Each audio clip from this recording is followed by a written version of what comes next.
Spotlight நேயர்களுக்கு வணக்கம். இப்போ நம்ம திரை விமர்சனத்தில் பார்க்க போகிற படம் வந்து எல்லோ.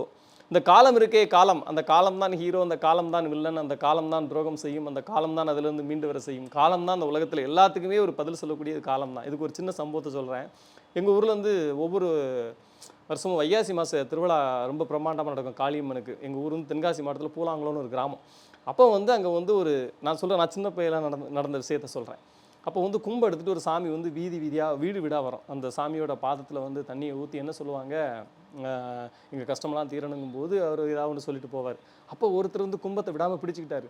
என்ன நினச்சிக்கிட்டு இருக்க, நான் உன்னை எப்படிலாம் கும்பிடுறேன், உனக்கு நான் எவ்வளோ செஞ்சுக்கிட்டு இருக்கேன், ஆனால் நீ மதிக்க மாட்டேங்க, நான் எவ்வளோ பெரிய கஷ்டத்தில் இருக்கேன், இந்த கஷ்டத்துலேருந்து மீண்டு வரணும், இல்லைனா நீ என்னை விட்டு எனக்கு பதில் சொல்லாமல் இந்த இடத்த விட்டு நீ நகரக்கூடாது அப்படி இப்படின்னு சொல்லி பயங்கரமாக சூழ்ந்து பிடிச்சிட்டாங்க. அவர் ரொம்ப ரொம்ப ஒரு அற்புதமான சாமியாடி. அவர் பார்த்தாலும் ஒரு தெய்வீக அம்சத்தோடு இருப்பார். அவர் என்ன சொல்லுன்னு தெரியாமல் கும்பத்தை தலையில் வச்சுட்டு அப்படி நின்னார். அவர் என்ன சொன்னார்னா, இப்போ என்னப்பா மாதம், வைகாசி மாதம் திருவிழா நடக்கா, சரியாக இன்னொரு 41 நாள் களி, அதுக்கப்புறம் உன் வாழ்க்கையில் என்ன நடக்குங்கிறத மட்டும் நீ பாரு அப்படின்னு சொன்னோடனே அவருக்கு ஒரு நம்பிக்கை வந்துடுச்சு. 41 நாள் கழிச்சு அப்போ இது சரியாயிரும், ஓகே இப்போ நான் உன்னை நம்புறேன் அப்படின்னு சொல்லிட்டு அவர் விட்டார். நான் வந்து எங்கள் ஊருடைய கதை சொல்லி ஒருத்தர் வைத்தியமாமட்ட அவர்கிட்ட கேட்டேன், 41 நாளில் உண்மையிலே நடந்துருமா அப்படின்னு கேட்டேன். அப்போ அவர் சொன்னார், இல்லைப்பா இன்றைக்கி அவன் அவ்வளோ கோவத்தில் இருக்கிறான், இந்த 41 நாள் நம்ம சொன்னது இதே கோவம் இந்த 41 நாளைக்கு பிறகு இருக்காது, அது கொஞ்சம் கொஞ்சமாக அப்படி வடியை தான் செய்யும், அதுக்கு பிறகு அவனுக்கு இந்த ஒரு விஷயமா மறந்துடும், அப்புறம் இவர் அடுத்த வருஷம் கும்பெடுத்துட்டு வரும்போது அவனுக்கு வேற ஒரு பிரச்சனை வந்துடும், அப்போ எப்போ அப்படின்னு சொல்லுவாங்க. அப்போ இதுக்கு என்ன தீர்வுன்னா, நம்ம பிரச்சனைகளை எதிர்கொள்கிறது தான் இதுக்கு தீர்வு, எதிர்கொண்டு அதுக்கான தீர்வை நோக்கி போகிறது தான் ஒரு தீர்வு அப்படின்ற மாதிரி அவர் வந்து சொன்னார். அது ரொம்ப கரெக்டாக இருந்துச்சு. எதுக்கு இவ்வளோ பெரிய கதை சொல்கிறேன்னா, அந்த படத்துடைய கதையுமே தான். ஹீரோயினுக்கு வந்து ஒரு பயங்கரமான லவ் இருக்கும் நம்ம சாய் பிரசன்னாவோட பூர்ணிமா ரவிக்கு. இவங்க 2 பேரும் ஃபியூச்சரில் பயங்கரமான பிளான்லாம் பண்ணி வச்சுருந்துருப்பாங்க. நம்ம அப்படி வாழணும் இப்படி வாழணும், நகமும் சதையும் போல் வானும் நிலவும் போலன்ற மாதிரி பிளான் பண்ணி வச்சுருந்துருப்பாங்க. பூர்ணிமா ரவியுடைய அப்பாவுக்கு வந்து எழுந்து நடக்க முடியாத ஒரு சூழல் வந்து அவர் வந்து விழுந்துடுறதுனால இவங்க வந்து அந்த லவ்வை வந்து இவங்க 2 பேர் பிளானில் ஒரு சின்ன பிரச்சனை வந்துடும். அதனால அவர் என்ன பண்ணிடுறாரு, இவங்களை கலட்டி விட்டுறாரு. யார், சாய் பிரசன்னா வந்து பூர்ணிமா ரவியை கலட்டி விட்டுறாரு. இவங்க மனசு ரொம்ப அப்செட் ஆயிடுவாங்க. இதுக்கு மேலே நம்ம ஒரு பயணம் மேற்கொள்ளலாம் அப்படின்னு சொல்லி அவங்க போவாங்க. அந்த பயணத்தில் என்னென்ன அவங்களுக்கு கிடைக்கிறது, உறவுகளை தான் தேடி போகிறாங்க. முக்கியமாக சோட்டு அப்படின்ற ஒரு ஆளை தேடி போகிற மாதிரி சொல்லுவாங்க. அந்த சோட்டு யார், அந்த சோட்டை இவங்க அடைஞ்சாங்களா, அதை அடையிறதுக்கு இடையில ஹெல்ப் பண்ணுறதுக்காக ஹீரோ வைபவ் முருகேசன் வர்றாரு, அவங்க 2 பேருக்குள்ள ஏதாவது காதல் மலர்ந்துச்சா அப்படி என்பதான் இந்த படத்துடைய திரைக்கதையாக நம்மளுக்கு விரியுது. இந்த படத்துடைய நடிகர்களை பொறுத்த வரைக்கும் ரொம்ப அற்புதமாக நடிச்சிருக்காங்க. பூர்ணிமா ரவி அருமையாக சொல்லணும். நமிதா கிருஷ்ணமூர்த்தி கொஞ்ச நேரம் தான் துருதுருன்னு இந்த பழைய அக்னி நட்சத்திரத்தில் கார்த்திக் வந்து ஒரு மாதிரி கலகலப்பை ஏற்படுத்துகிற மாதிரி அந்த குட்டி பொண்ணு வந்து சும்மா கலகலன்னு பண்ணுறாங்க.